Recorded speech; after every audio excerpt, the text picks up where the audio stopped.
Okay. So, have y'all filled out a FAFSA report? No, I'll put one up.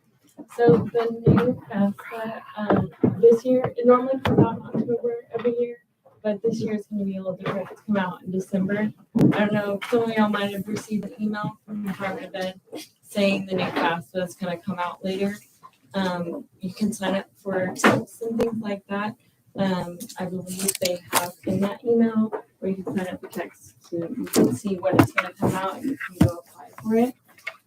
We don't know when exactly in December it's gonna come out.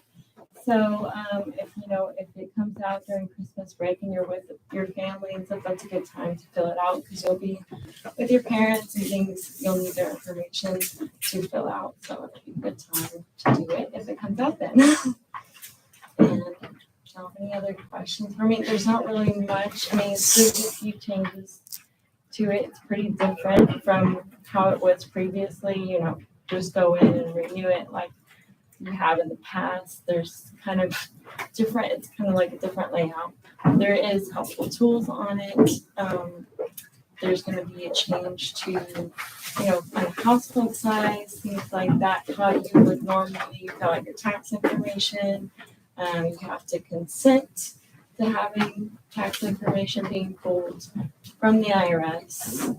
You and your parents, or if you have a spouse, don't have to consent, sign up with FAID, means you have to create one. If you haven't already, I would recommend going and doing that, because that'll get you prepared for when you are ready to go log in and complete it for the new year.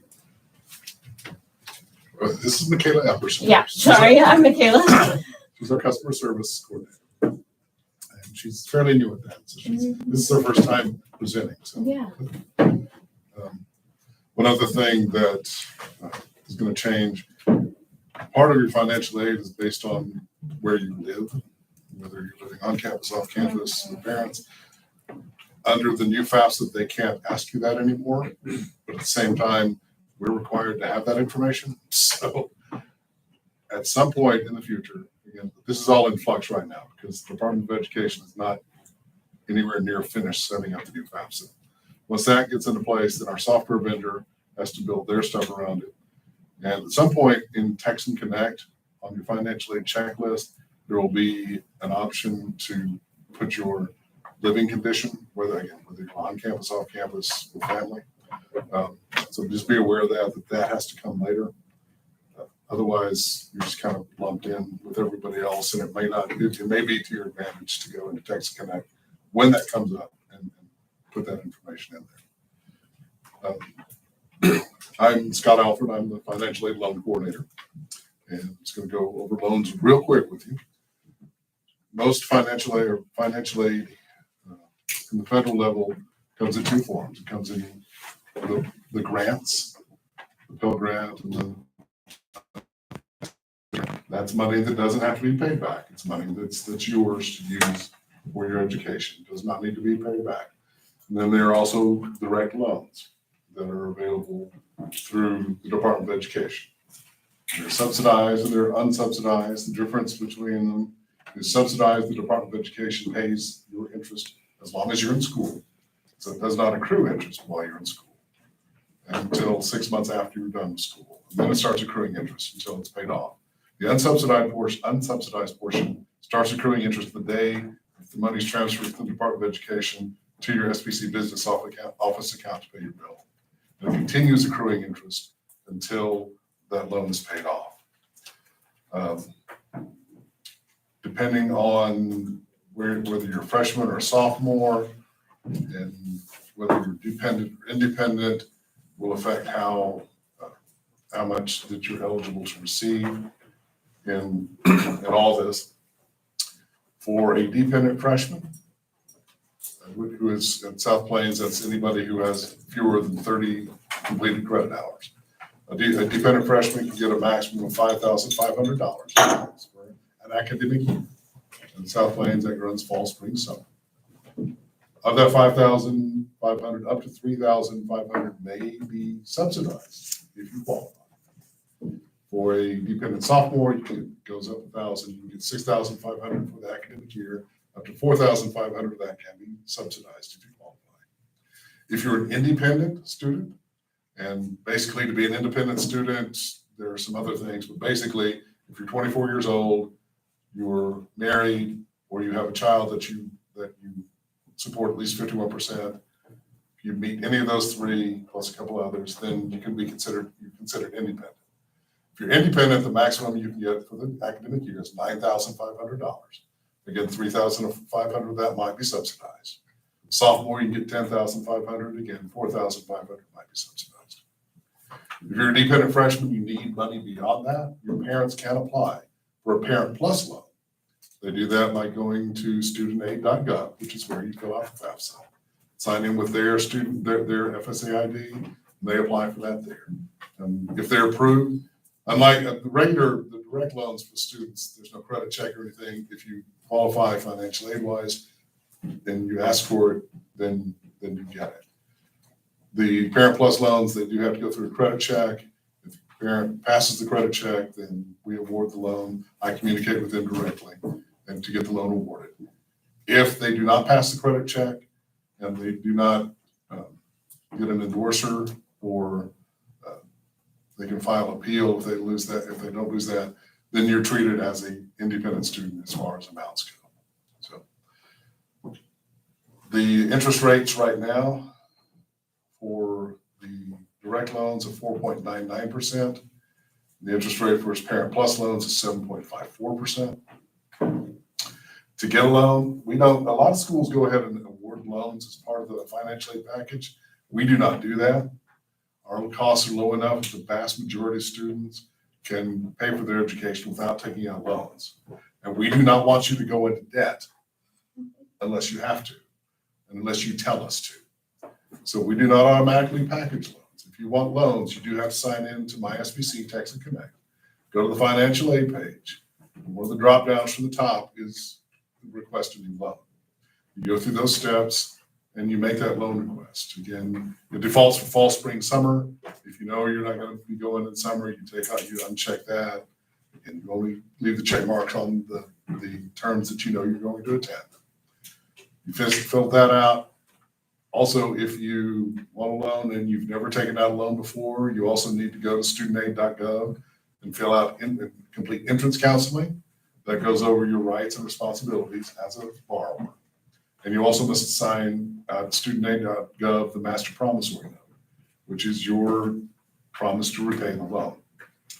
So those are the main steps. Again, you ask for the loan on Texas Connect.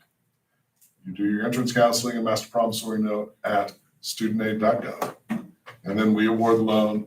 Generally, it takes about 3 to 5 business days, as long as your financial aid pot file is complete and we have everything we need. Then it takes about 3 to 5 business days between the time that you submit the loan request and it's awarded. And you get an email letting you know that it's out there and you need to accept the award. Once you're done with school, then 6 months after you're completely done with school, or 6 months after you withdraw, then that's when your loan payments start up. After the loan is dispersed, after the loan funds are dispersed, you'll be contacted by whoever the Department of Education assigns as your loan servicer. And it's important to keep in touch with them. They will email whatever email address you put on the FAFSA. It's very important that you keep in contact with them, and they will contact you.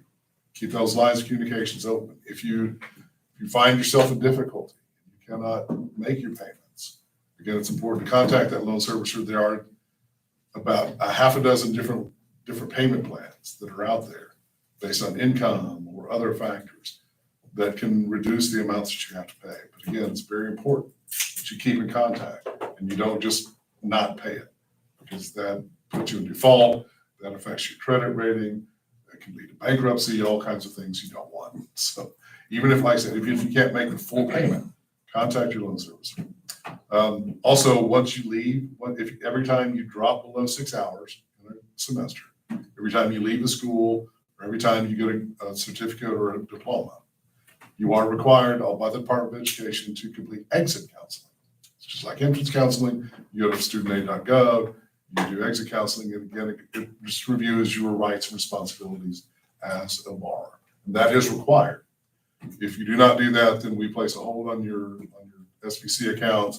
You cannot register for any other classes, and you cannot get your official transcript if you have not completed exit counseling. So it's important that you do that and we'll send you email.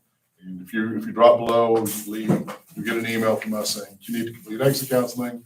If you haven't done it 30 days after that, you'll get a second email. You need to complete exit counseling. We try and keep that as open as possible and let you know.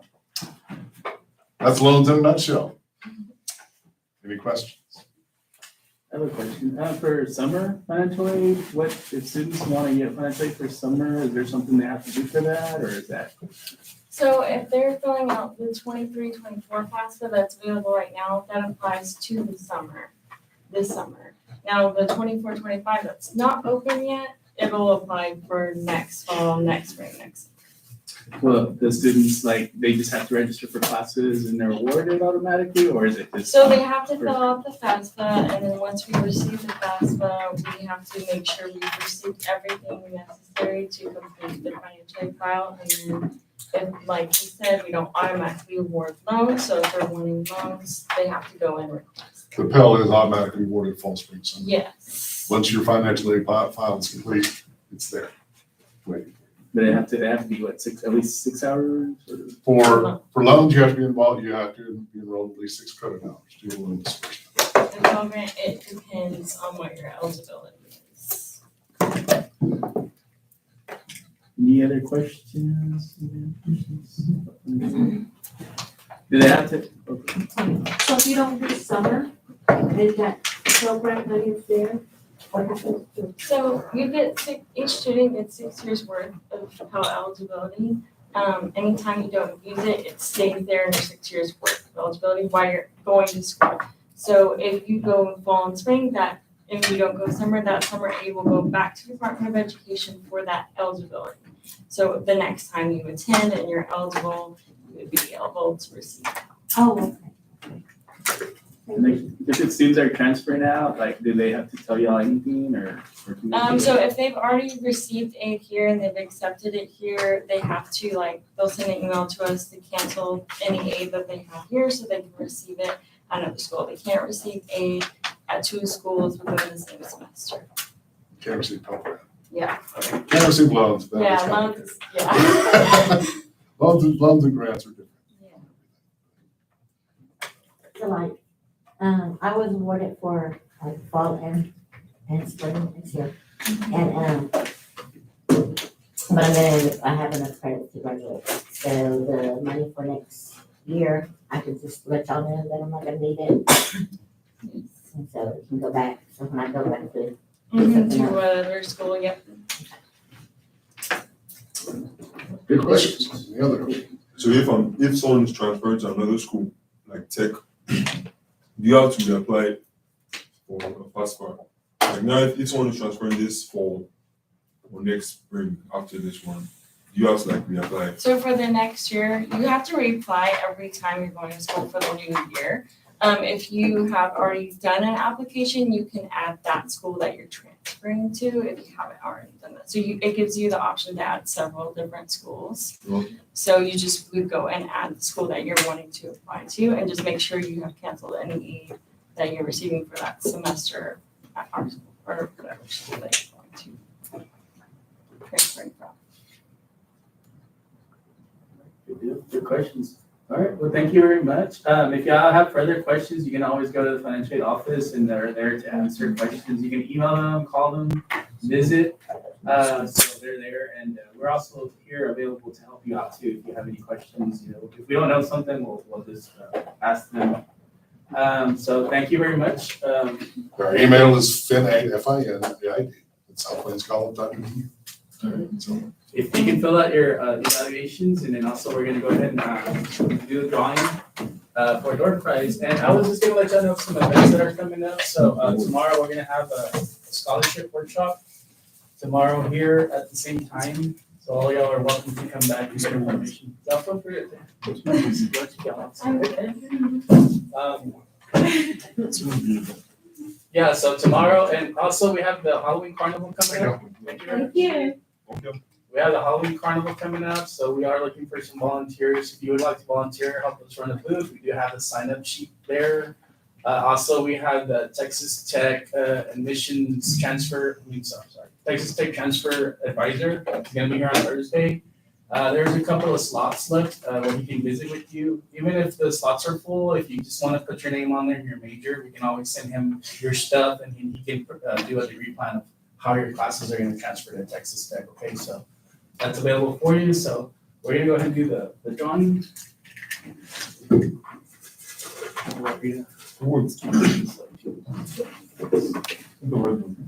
But, go ahead and fill out your evaluation if you haven't done so.